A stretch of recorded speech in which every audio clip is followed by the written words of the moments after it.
قل هو اللہ احد، کہہ دیجئے وہ اللہ ایک ہے۔ یہ قرآن کی بہت چھوٹی لیکن بہت گہری آیت ہے۔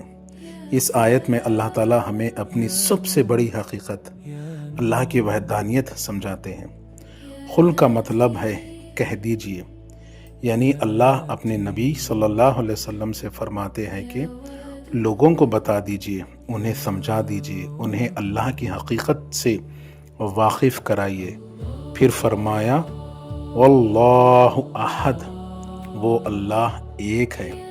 لیکن یہاں ایک کا مطلب صرف یہ نہیں کہ اللہ کی گنتی ایک ہے، اس کا مطلب ہے کہ اللہ اپنی ذات، اپنی صفات، اپنی قدرت اور اپنی عبادت میں بالکل بے مثال اور یکتا ہے۔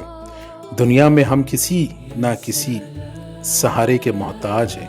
کبھی پیسہ چاہیے ہوتا ہے، کبھی کسی انسان کی مدد چاہیے ہوتی ہے، کبھی ڈاکٹر کی ضرورت پڑتی ہے، کبھی فیملی کا سہارا چاہیے ہوتا ہے۔ لیکن اللہ کسی کا محتاج نہیں۔ ہر شخص اللہ کا محتاج ہے، لیکن اللہ کسی کا محتاج نہیں۔ ہم سوتے ہیں، اللہ نہیں سوتا۔ ہم تھکتے ہیں، اللہ نہیں تھکتا۔ ہم کمزور ہوتے ہیں، اللہ ہر چیز پر قادر ہے۔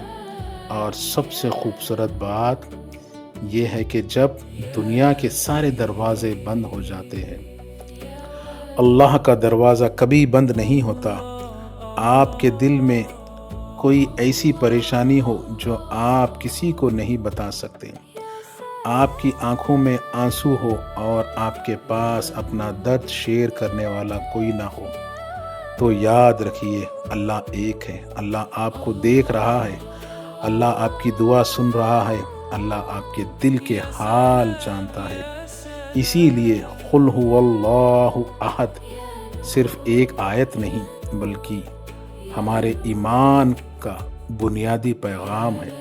یہ آیت ہمیں سکھاتی ہے کہ اپنی امید لوگوں سے نہیں، سب سے پہلے اللہ سے جوڑو۔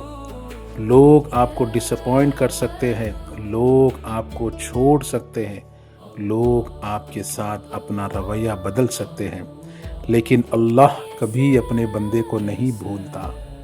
جب آپ کہتے ہیں قل هو اللہ احد تو دل کے اندر یہ یقین پیدا ہونا چاہیے، میرا رب ایک ہے، میرا مالک ایک ہے، میری مدد کرنے والا حقیقی طور پر ایک ہے، اور میری عبادت کے لائق صرف اللہ ہے۔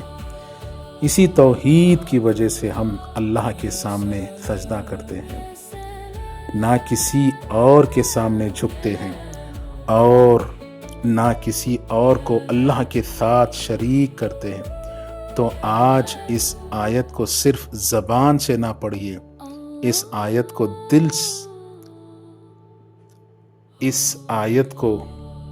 دل سے محسوس کیجیے۔ جب دنیا آپ کو اکیلا محسوس کرائے، یاد رکھیے قل هو اللہ احد۔ جب آپ کو لگے کہ کوئی آپ کی مدد نہیں کر سکتا، یاد رکھیے قل هو اللہ احد۔ جب مشکل بہت بڑی لگے، یاد رکھیے اللہ ایک ہے، اور اللہ کے لیے کوئی مشکل بڑی نہیں۔ اللہ ہم سب کو سچی توحید سمجھنے، اللہ پر پورا بھروسہ کرنے اور صرف اللہ کی عبادت کرنے کی توفیق عطا فرمائے۔ آمین۔